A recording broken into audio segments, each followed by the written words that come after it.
اس وقت حضور نبی اکرم صلی اللہ علیہ وآلہ وسلم اپنے در دولت سے جہاد کے لیے نکلے۔ کچھ لوگ ایسے تھے نئے نئے مسلمان ہوئے تھے، دائرہ اسلام میں نئے نئے داخل ہوئے تھے، اور ابھی اسلام اور اسلام کی حقیقی روح اور اسلام میں قربانی کا تصور ان کی روحوں میں رچا بسا نہیں تھا۔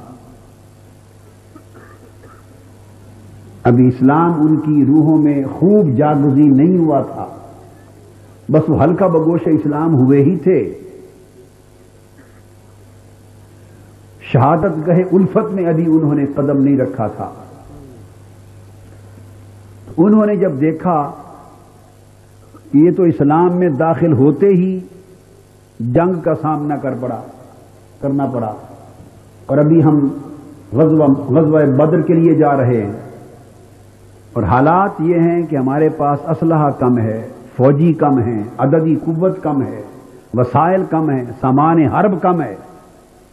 اور جس لشکر سے مقابلے کے لیے جا رہے ہیں وہ عددی قوت میں زیادہ، افرادی طاقت میں زیادہ، اسلحہ اور سامان جنگ میں زیادہ، وسائل و اسباب میں زیادہ، ارد گرد کے لشکروں اور قبائل کی مدد میں زیادہ، وہ تمام ظاہری اسباب میں ہم سے فائق ہے۔ تو یہ تو ظاہراً جنگ کا کوئی ماحول نظر نہیں آتا، یہ تو سیدھا سیدھا ایسی صورت ہے کہ اس کے ہاتھوں ہم شہید ہو جائیں گے، مارے جائیں گے۔ لہذا موت انہیں میدان بدر کی طرف بلایا جانا ایسے لگا جیسے براہ راست موت کی طرف بلائے جا رہے، تو یہ بلاوا ان کی طبیعتوں پہ ناگوار گزرا۔ ایک غزوہ بدر وہ تھا جو سرزمین عرب میں بپا ہوا، ایک غزوہ بدر وہ ہے جو ہر مسلمان کے من کے اندر بپا ہے۔ اس غزوہ میں بھی دو لشکر تھے، لشکر اسلام اور لشکر کفر، جن میں گھمسان کی جنگ ہوئی،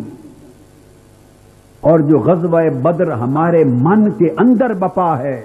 اس میں بھی دو ہی لشکر ہیں، ایک نفس کا لشکر ہے، ایک روح کا لشکر ہے، اور ان میں بھی پہلے دن سے گھمسان کی جنگ بپا ہے۔ اس معرکہ بدر میں بھی لشکر اسلام کے پاس ساز و سامان کم تھا، وسائل کم تھے، افرادی قوت کم تھی،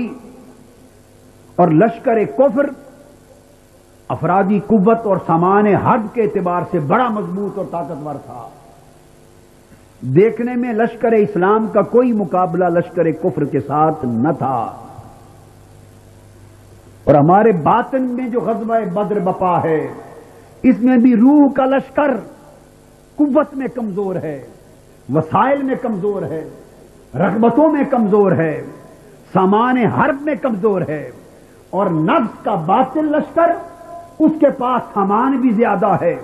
کشش بھی زیادہ ہے، رغبت بھی زیادہ ہے، طاقت بھی زیادہ ہے، قوت بھی زیادہ ہے،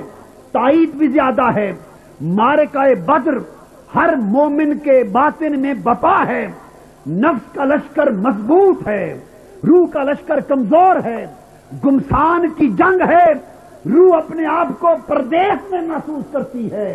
نفس دیس میں محسوس کرتا ہے، اور اس موقع پر رب کائنات کی آواز آ رہی ہے، لوگوں اس معرکہ بدر میں